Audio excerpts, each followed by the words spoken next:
నేనే గనక పతివ్రతనైతే మిమ్మల్ని బ్రతికించుకుని నా 5వ తనాన్ని నిలుపుకుంటాను నాదా. ఎవరు స్వామి మీరు? పాపులు పాలిట భయంకరుండా, అవినీతి అధికార మతభక్షకుండా, ధర్మ పరిరక్షణ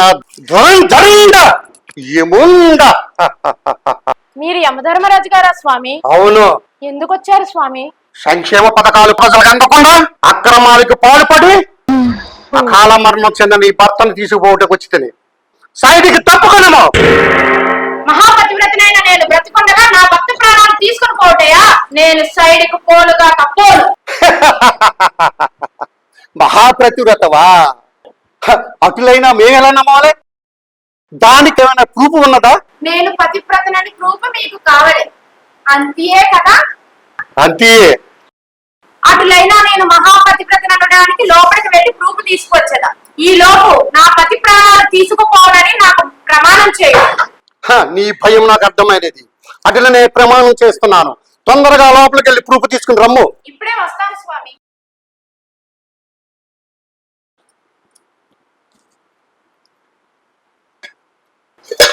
నేను మహాపతివ్రతను అనడానికి ప్రూఫ్ ఇదిగో చూసుకోండి స్వామి.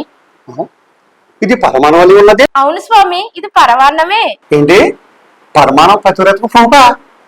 యముడంటే అంత యముడా?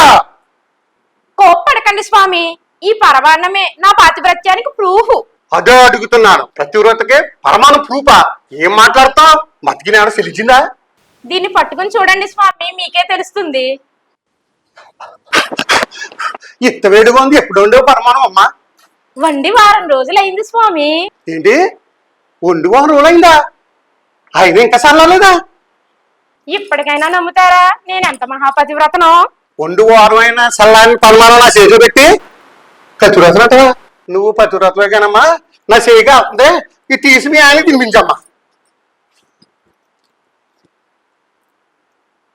పతివ్రత పరమాణం వండితే తెల్లవారేదాకా చల్లారదంట అని ఈ అధమమానంలో అనుకుంటారు గాని వారం రోజులైన పరమాణం చల్లారని పతివ్రతలు కూడా ఈ భూలోకంలో ఉన్నారు. దుంతత నేను వెళ్తా.